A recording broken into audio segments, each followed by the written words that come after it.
Eu ia propor que a gente começasse falando de um personagem que é mais discreto, não é dado a tantas extravagâncias, mas é um personagem super importante e está ditando o ritmo da política aqui no Brasil, né? Quem é ele? É o tal de Gilberto Kassab. Conhece? É. Conhece? Bastante. E eu sei que vocês fizeram aí uma gravação especial também sobre o Gilberto Kassab. É, sobre esse personagem, né? Mostrando, porque fala-se muito do Kassab, pouca gente entende quem é esse enigma e tal. E é bom a gente, cada dia, mostrar para a nossa comunidade quem é, né? Posso fazer a propaganda, O que então? faz, por favor, já no Em embalo. detalhes, amanhã vamos falar sobre Gilberto Kassab, para a gente conhecer esse político aí, esse grande articulador que atua fortemente nos bastidores. Amanhã, logo depois do ICL Notícias, primeira edição. Vendi o peixe. Boa, fez o jabá. Então, só para deixar claro, é a Roberta conversando com o Chico no Em Detalhes. É sobre o Gilberto Kassab e a pauta central. Mas eu queria falar do Gilberto Kassab hoje aqui no começo do ICL Notícias, segunda edição, porque na semana passada ele promoveu um ataque e ele é discreto. Então, quando ele faz isso, é porque foi calculado. Não é por acaso, não é que escapou. Ele não é o Ciro Gomes, né? Que escapa, fala demais, depois se arrepende. O Kassab fez um ataque frontal ao Fernando Haddad e ao governo Lula, na semana passada.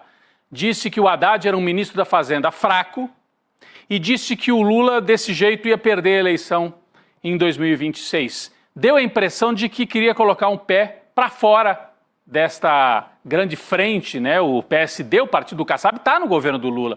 O que ele queria com essas frases? Será que já é um indicativo de que ele vai saltar do governo e vai se preparar para montar a candidatura do Tarcísio para presidente já em 2026? Então, teve o ataque ao Haddad e hoje uma declaração contraditória. Veja, se o objetivo dele atacando o Haddad fosse, né, o Kassab atacando o Haddad, vamos preparar já o terreno para o Tarcísio ser o nosso candidato a presidente em 2026, será que era isso? Parece que não era, porque olha a frase que o Kassab soltou no dia de hoje, está aqui na coluna, está no Metrópolis, no site Metrópolis, ele anunciando o seguinte: ele diz a aliados que não deixará o Tarcísio cometer o mesmo erro de João Dória. O que quer dizer isso?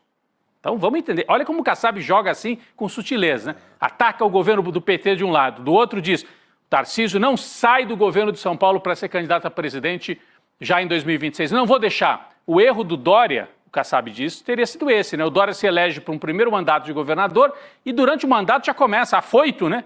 Quero ser candidato a presidente. E aí fica sem nada, nem candidato à reeleição a governador, nem sai a presidente. O Kassab está dizendo: não, o Tarcísio fica no governo de São Paulo. Vejam, parece contraditório, né? Ele ataca o governo do PT, mas então ele não quer lançar o Tarcísio presidente, ele quer que o Tarcísio permaneça no governo de São Paulo e que se candidate à reeleição. É isso mesmo. O objetivo é o seguinte: daqui a pouco o Chico Sá vai trazer mais bastidores dessa grande construção aí que o Kassab está tentando montar. Ele prefere o Tarcísio candidato à reeleição em São Paulo com um detalhezinho. Quem seria o vice do Tarcísio na reeleição para governador? O próprio Gilberto Kassab. Então o Tarcísio, que já é governador de São Paulo, sairia para um segundo mandato e tem grande chance de reeleição em São Paulo, pelo que a gente acompanha. O Kassab ficaria de vice do Tarcísio e em 2030, aí sim, o Tarcísio se lança a presidente e deixa o governo, nos últimos 8 meses, na mão do Kassab. O que ele já fez em São Paulo na prefeitura com o Serra. Ele repetiria o roteiro. Esse é o roteiro do Kassab. Mas e para que ele está atacando o Haddad e o Lula, então? Ele não precisava, né? Podia fazer isso em silêncio. Por quê? Para fazer esse movimento e se cacifar como vice do Tarcísio, ele precisa se apresentar como um antipetista mais estridente. Ele tem uma imagem muito assim no meio do caminho, o Kassab. A direita acha que ele, no fundo, tem um pé em cada canoa. E tem, né? E tem um pé em cada canoa. Então, ele, ao atacar o Haddad e o Lula, ele está fazendo um movimento um pouco arriscado, eu diria, mas calculado, que eu me apresento mais à direita, porque assim eu me cacifo para ser o vice de um governador de direita, bolsonarista, que é o Tarcísio. E eu me encaixo nessa chapa e fico ali de vice, e ele é o grande articulador político desse governo de São Paulo, e vai aos poucos construindo o nome dele e o PSD como grande partido antipetista no Brasil para 2030, ocupando o lugar que já foi do PSDB. Aliás, o Kassab, além de ser vice do Tarcísio, ele quer também incorporar o PSDB, fazer uma fusão do PSDB com o PSD. E aí ele ficaria como esse partido de direita, centro-direita, antipetista, e ele poderia virar governador de São Paulo. Mas o Chico tem mais bastidores, né, sobre essa história, né, Chico? Por que tem... Ele parece que tem uma questão pessoal também com o Haddad, além de toda essa leitura política que a gente traz aí, não é? Em relação ao Lula, eu creio que seja ter mais espaço no governo. Pegar mais orçamento, nomear mais políticos do PSD para a máquina federal, para o ministério. A gente está à beira de uma reforma ministerial, então ele quer ocupar mais espaço. Agora, em relação ao Haddad, é uma coisa pessoal. Há uma herança aí maldita entre os dois que vem da eleição de 2012. Quando o Haddad virou prefeito de São Paulo. Quando o Haddad vira prefeito de São Paulo, batendo o Kassab. E o grupo do Serra e toda o PSDB, toda essa máquina, à época, comandada pelo Kassab e pelo Serra. Porque o Haddad entra, não é que tenha feito um caça às bruxas, como se diz em política, mas deu uma chacoalhada no grupo do Kassab dentro da prefeitura. Com investigações muito sérias, por exemplo, em relação à máfia do ISS. Da fiscalização, né? E pegou coisa braba, né? Não pegou o irmão do Rodrigo Garcia? O irmão do Rodrigo Garcia, que era aliadíssimo à época. Depois o Kassab tem umas intrigas também com o Rodrigo Garcia, mas à época eram muito aliados. Desmontou o esquema do Kassab na prefeitura. O irmão do Rodrigo Garcia vai para a cadeia. Era uma rede instalada dentro da prefeitura infinitamente mafiosa, ligada ao imposto sobre serviços, que é a mina de ouro de uma prefeitura. Então, ficou... embora a gente diz assim, o Kassab com mágoa, porque ele é tão animal político, num certo sentido, que ele nem é muito de guardar mágoa ou guardar essas coisas. Mas ficou uma nódoazinha aí do passado dos dois, e ela volta, vez por outra, em algumas frases em relação ao Haddad. E não foi só do ISS, mexeu com muita a questão de obras, muitas obras, como um túnel da Avenida Roberto Marinho, que tinha OAS no meio. Inspeção, né? Tinha inspeção veicular. Tinha muita gente ligada a financiamento de campanha da turma do Kassab, do PSDB. Então, não pegou bem, assanhou, balançou o coreto ali, fez uma confusão danada no mundo do Kassab, e ele não, evidentemente, mesmo sendo um político muito frio, guardou um pouco dessa história. Dizem também, Roberta, que o Kassab queria indicar o vice na chapa do Lula. Quando o Lula se candidata em 2022, com essa ideia de frente ampla, o Kassab falou, eu indico, quem sabe ele mesmo poderia ser o vice. Ele tinha essa ideia.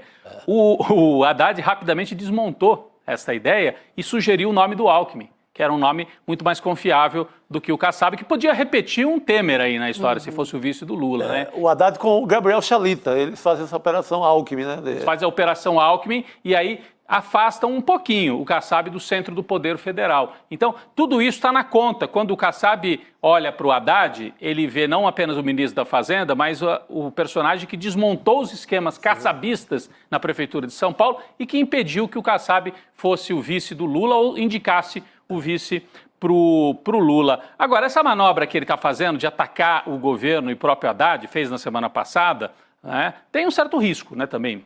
É uma manobra calculada, mas tem um certo risco porque o Lula vai começar a priorizar, né, na hora de articular com a direita, outros canais. Se o Kassab chega na mídia e fala o Lula perde a eleição, não quero o Lula, critica frontalmente o Haddad.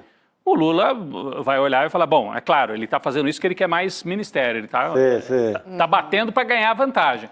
Mas o Lula tem outras maneiras, tem o MDB, tem outras máquinas aí, outras legendas da direita que podem cumprir esse papel que o Kassab eventualmente estava cumprindo. E também ele tem uma complicação junto ao bolsonarismo, não é tão simples ele virar o vice do Não, o Bolsonaro até o momento detesta. Detesta o Kassab, ele não é confiável.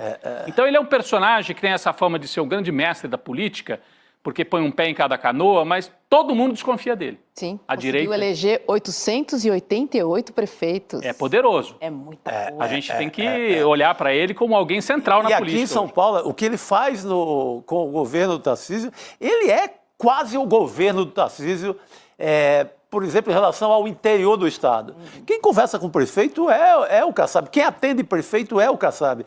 Quem localiza verba no orçamento e faz o agrado político ali às prefeituras é o Kassab. Ele que tem o mapa, o caderninho lá, prefeito a prefeito, conversa com todos eles, atende telefone. É um político meio moda antiga nesse sentido. Poderosíssimo no estado de São Paulo.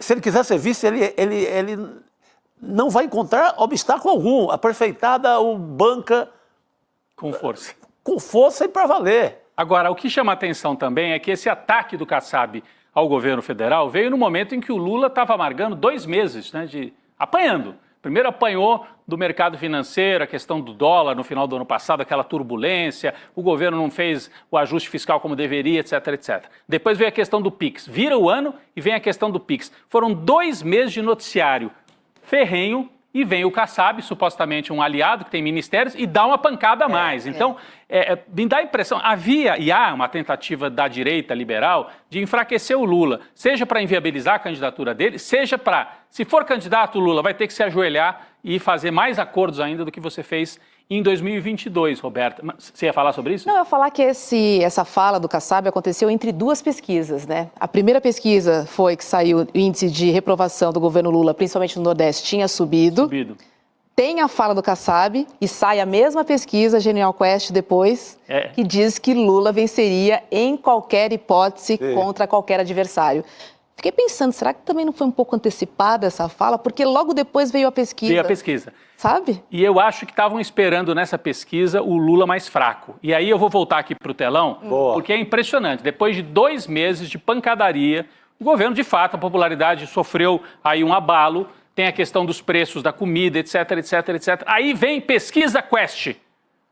Pesquisa eleitoral. Em 2026, em quem você votaria? E aí está até no nosso destaque, né, na nossa chamada da transmissão de hoje. O Lula ganharia de qualquer adversário de extrema-direita, segundo a pesquisa Genial Quest, divulgada hoje. Vamos colocar aqui na tela? A Quest fez cenários de segundo turno. Curiosamente, o adversário mais complicado para o Lula é o Gustavo Lima, o cantor sertanejo, o homem do estilo greco-goiano, né? Tem aquela mansão greco-goiana, vinculado às betes e tal. Lula, num segundo turno. Olha como o cenário é complicado no Brasil. Lula, 41%, Gustavo Lima, 35%. Então, Lula ganha do Gustavo Lima, que é muito popular por ser cantor, mas enfim, está aí com o nome testado nas pesquisas. Eduardo Bolsonaro, aí Lula, 44%, Eduardo Bolsonaro, 34%. 10 pontos de vantagem num eventual segundo turno. Contra o Pablo Marçal, o mesmo cenário, olha, 44%, 34%. Acho que nós temos outros aqui, não temos do segundo turno?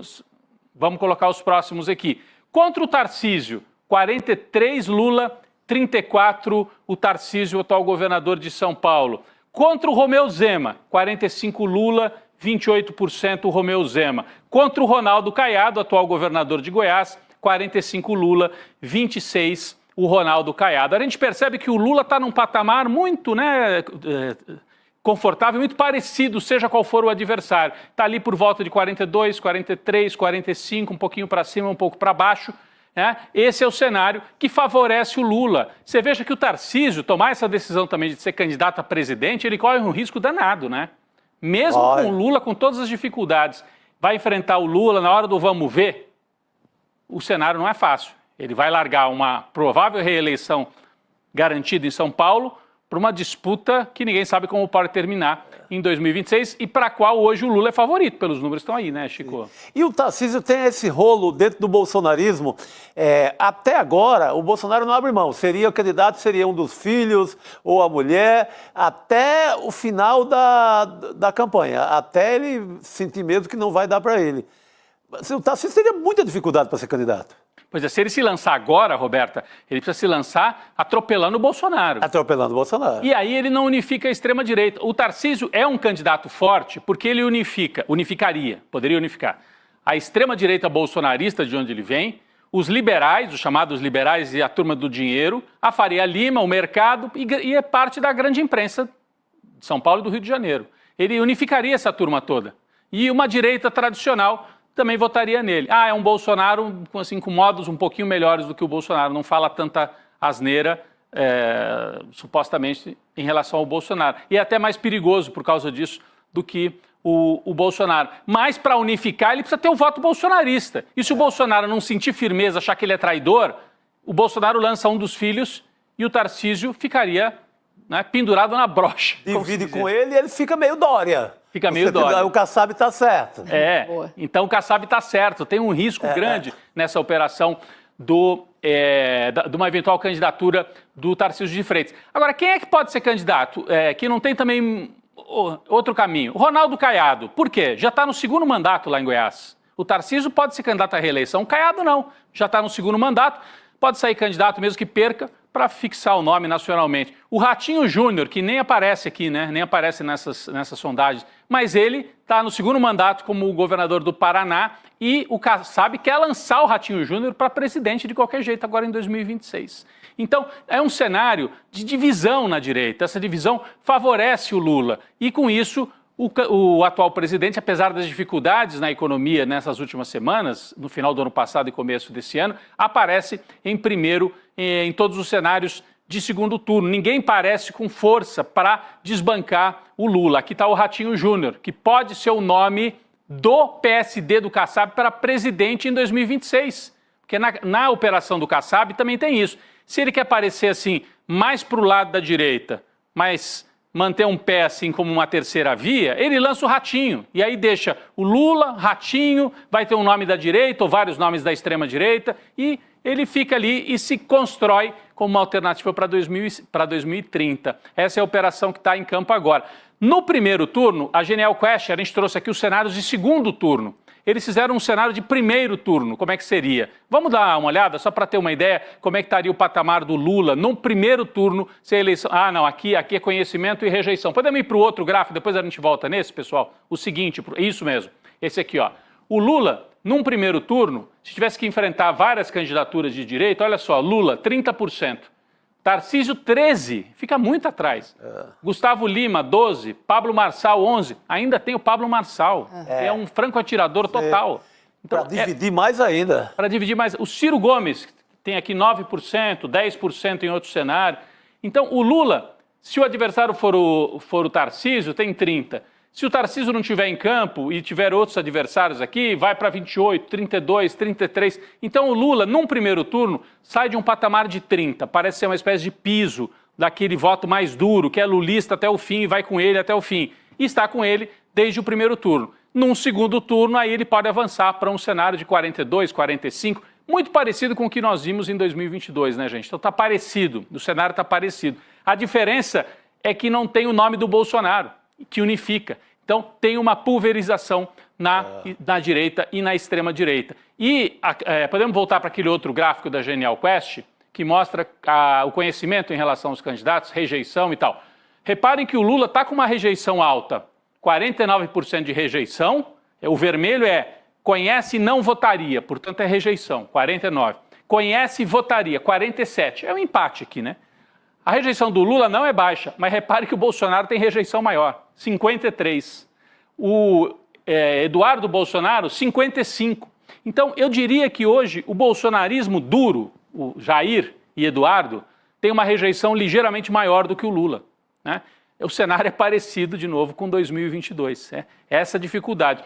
E um candidato de uma direita que não fosse visto tão como bolsonarista puro, como o Tarcísio, sai de um patamar baixo de conhece e votaria, né? Tem uma rejeição também muito mais baixa, o Tarcísio tem só 32% de rejeição e tem um desconhecimento grande. Ele tem um potencial, ele poderia avançar ao longo da campanha, mas é um risco. E é uma candidatura com um risco grande. Como disse o Kassab, virá um João Dória no meio do caminho, Roberta. Agora, Rodrigo, olha só, Fernando Haddad tem 56% de rejeição. É o mais rejeitado entre todos os candidatos. É o mais rejeitado, significa que a operação de ataque à economia funcionou. Funcionou. Ele... Colou no Haddad o meme aí da taxas, vem blusinha e etc. Colou, a oposição conseguiu colar no Haddad, mesmo com todos os números importantíssimos para a economia, na macroeconomia, números espetaculares, a oposição foi lá e carimbou. O que cria uma dificuldade para o Lula, se o Lula não for candidato, não fosse, acho que ele vai ser, o segundo nome no PT é o Haddad. É um nome que sai nesse momento, no início de 2025, com grande dificuldade, como você observou, né, Roberta? Pois é. É um momento complicado ali para ele, enfim. É um momento em que o governo tenta retomar a iniciativa política e de comunicação, né? Nos últimos dias também teve um fato novo aí, né? Essa guerra dos bonezinhos aí aparecendo, né? Pois é, né? Temos o nosso bonezinho azul também. O Brasil é dos brasileiros, não é isso? Golaço É a guerra dos bonés. Aí é o Sidônio jogando na frente, para a oposição comendo poeira e correndo atrás. Você lança um boné, vira assunto 2 dias, tem que ter um por dia. Assim como o Trump tem na questão do apocalipse, do fim do mundo, o governo Lula tem que ter um assunto por dia. Tem que acordar com o assunto. Não dá para acordar mais tomando café com pão sem manteiga, não. Tem que ter assunto. Tem que azeitar a parada. A gente tem a imagem, os ministros e senadores ligados ao governo, com um bonezinho azul. Eu acho que nós temos a imagem e temos o Alexandre Padilha explicando como é que surgiu a ideia. É o boné azul Brasil para os brasileiros. Vamos ver. Vamos lá. Tô agoniado vendo esses caras usando o boné de outro presidente da República. Bota o boné aí do Brasil, tudo. E aí eu falei pra ele, eu vou ter essa ideia de a gente colocar no dia da reabertura do Congresso. Eu não sou nada, pedi pro Sidônio falar uma frase. Ô Sidônio, pensa uma frase aí, tá certo? Seguindo aqui o nosso novo ministro da Comunicação, que é um craque na comunicação. Então o Brasil dos brasileiros, isso aqui é orgulho do Brasil. Até ficou meio encoberto assim pela nossa tarja, né? Mas acho que deu para ver ali no finalzinho. Deu. O Brasil é dos brasileiros. Esse vídeo completo, Roberta e Chico, ele explica, o Padilha, que foi um eleitor, um apoiador dele, da zona sul de São Paulo, da periferia, que chegou para ele e falou: ô Padilha, vocês têm que fazer um boné para ser o contra essa história do boné do Trump, porque os brasileiros estão usando o Make America Great Again. Vamos fazer o boné nosso. Aí foi um rapaz aqui da periferia de São Paulo, o Padilha falou, boa ideia. Pediu para o Sidônio a frase e colocaram essa aí. Apareceu um monte de ministro, senador agora com o bonezinho. Randolfo Rodrigues, todo mundo lá de bonezinho azul. Interessante. E forçou a oposição a ficar rebatendo o tempo inteiro. Olha lá o boné. O Brasil é dos brasileiros. O Brasil é dos brasileiros, que surgiu assim então, né, com esse diálogo com a base aqui, que fica vendo a direita tomar a iniciativa. E eu achei interessante que é um boné azul, né? Então tira aquela coisa. É meio a segunda camisa da seleção, que é azul, sai da amarela, né? Que é da amarela golpista ali, vai para outra cor. Mas no momento em que o complexo de vira-lata vai nas alturas, né? Com esse amor ao Trump, amor aos Estados Unidos, vem numa hora perfeita. Olha, quem é patriota aqui nessa parada? Quem ama o Brasil? Sabe, vocês estão de joelhos pro Trump. E incomodou, hein? O Eduardo Bolsonaro fez um post respondendo esse boné. Não gostou porque eles acharam que eles são os donos da história, né? E agora tem jogo aí, eu achei interessante. E aí a extrema-direita já fez a tréplica, teve a tréplica do boné, Roberta, você viu? Eu vi a tréplica do boné. A tréplica tá aí também, é comida barata novamente, vote Bolsonaro. Quer dizer, fake news, né? Porque não tinha comida barata com Bolsonaro. Comida barata, o que eu lembro de muito forte era a fila do osso. Só se for fila do outro. Podia fazer agora, teve a tréplica, fazer mais um. Comida barata, só se for fila do osso. Porque a única coisa que eu vi em relação à alimentação, em relação à comida, em relação a matar a fome no Brasil, a única coisa que eu vi com Paulo Guedes e Jair Bolsonaro foi a fila do osso, em pleno mundo do agronegócio, que foi em Cuiabá. Pois é. Então é isso. Então a guerra dos bonés está estabelecida. Hoje no Congresso, no fim de semana, né, na posse dos novos presidentes da Câmara e do Senado, teve essa guerra dos bonezinhos, mas já antecipando, né? A guerra eleitoral está antecipada, né? Começou muito cedo, né? Começou super cedo, até por esse clima dos Estados Unidos. O Trump incendiou, né, o cenário. Né? E você viu a direita, os donos do dinheiro, quem manda no país no sentido de posse, latifúndio, mercado financeiro, eles contavam até uns 6 meses atrás com uma candidatura do Tarcísio fácil e sem esses empecilhos que a gente vê hoje, que é, por exemplo, como colocar uma candidatura sem contar com o Bolsonaro, porque o Bolsonaro vai pro pau, se o Tarcísio sai, ele quer impor essa candidatura de um dos filhos até a última hora. Então não contava com essa possibilidade. Achava que estava fácil. Temos o Tarcísio e vamos com ele. Tanto que o Tarcísio, ele apressa a agenda neoliberal, vendendo tudo que São Paulo tem, né? Vendendo tudo, água, os trens do metrô, o negócio é vender tudo. Mas a candidatura que agora se põe com complicações imensas. A começar de não ter o bolsonarismo com ela. Que o Bolsonaro vai insistir até o fim. Não, a batalha é para que eu seja o candidato, né? Que precisa do meu sobrenome. Na verdade, a gente já entendeu que esse sobrenome não é tão necessário assim. Né? Sim. A As direita... eleições municipais deixaram isso muito claro, principalmente aqui em São Paulo. Verdade. Exatamente.